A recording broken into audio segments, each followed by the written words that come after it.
Tanal bir tunfiqu mimma tuhibbun. İzlegen yaxşı narsadan, onun kalbi mahbub olmagan narsadan bir kısım Xudo rizolik uchun chiqim qilmaslik odam yaxshilik aytolmaydi dedi. Vaqt diye mal qimmatli. Hamımız qimmatli. 2 saat vaqtni bakat bir adam kullanmay, tablaq qilish hamma odam qimmatli.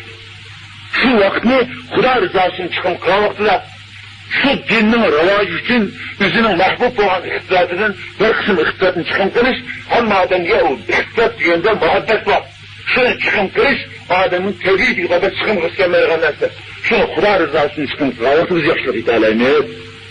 Shuni biz buningdan keyin ujqini bir etib, umumyüzlük bir seferberlik gerek, anlak yetlen çıkıp ketmey, dört yetlen çıkıp ketmey, öz öttürümüzü ujur tektek ittifaklaşıp, yine siz şunluyup, böyle bir muhit berpa kılıp, Müslümanlar cemaat ujur teştek ittifaklaşıp, biz oğul kız perzentimizin terbiyelep, bizim Xudoyimiz var, bizim Peygamberimiz var, bizim kitibimiz var, bizim mezhebimiz var, bizim asmandan düşken kanunumuz var, bizim daimiz var millet. İkinci bir yoldaşça muhtaç emez, siz anlık çileyleyse.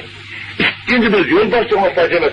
Bizim yoldaşımız Muhammed Aleyhisselam, biz aynı nur yolunu gösterken Kur'an-ı Kerim mukaddes kitabımız, herkes derslerimiz olan Kur'an-ı Kerim'den ibaret kitabımız var. Kalkın hıyal emez bu başkalarının ki, dizini yokşar. Bu emez. Bu aynı nur, aynı huda. Çünkü biz bu hakikatini oğul kız tercihlerimiz düşündüğü içimiz. Bu anlaydı. Onun güzel istek anlaydı. Vakti zirse anlaydı. Hoş işleriz bunun mümkün. Ameli kulumuzun çıktıktan olsa, umumizlik bu Şincan rayındaki hususen Uygur Müslümanlarımız biz bunun için Uygur'u dini marif yürüyüştük. İslam marif yürüyüştük. Xudo bizi yerden kıldı.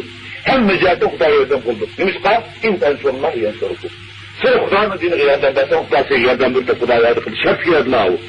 Biz yerden Xudo'nun dini yerden kılırsak yerden kılmayız cuma. İn şarttayımız biz. Şart yerden avu.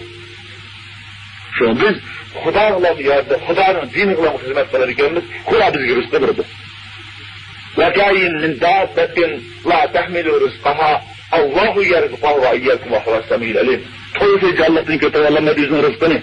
Hususen uçarlıklar yüzünün hayat ettiğen nimiyemen diyenini rızkını kötülelemeydi. Hayat yaşıyor şey diyordu. Enin ambarı yok, enin tağırı yok, enin sağlığı yok, enin halkısı yok.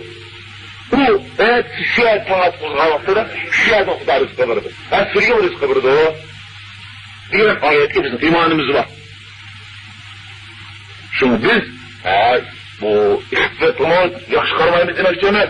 Lekin Xudo'ningki diniga biz oldin shart, oldingi qimmatli vaqtimizni biz shuni ma'lum vaqt ajratdik.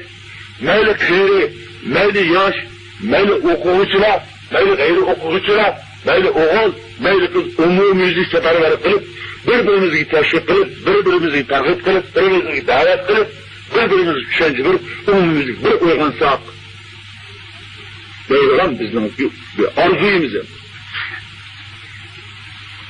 Subhane rabbike rabbil izzeti amma yasifun ve selamun alel mursalin velhamdülillahi rabbil alemin.